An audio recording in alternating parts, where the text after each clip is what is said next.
በልጅነታችን ላይ የታተመብንን ነው አድገን የምንፈጽመው። ምናልባት ሕፃን ሆነን ያልተቀበልነው ያልተዋጠልንን ነገር ስናድግን ይወጣል እና ክፉ ሰዎች ሁሉ ትናንት በልጅነታቸው እንደዚህ የሚያሳሱ ሕፃናት የነበሩ ናቸው። ሲታዩ ንጹህ የነበሩ ልጆች ከእግዚአብሔር ሲሰጡን ፍጹማን ሆነው ቅዱሳን ሆነው እንዲያውም ለመንግስተ ሰማያት ራሱ የተገቡ ሆነው ነው የሚሰጡ።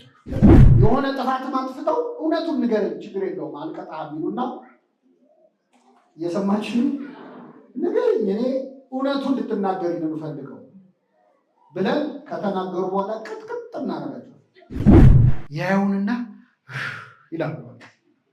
ተስፋ ይቆርጣል።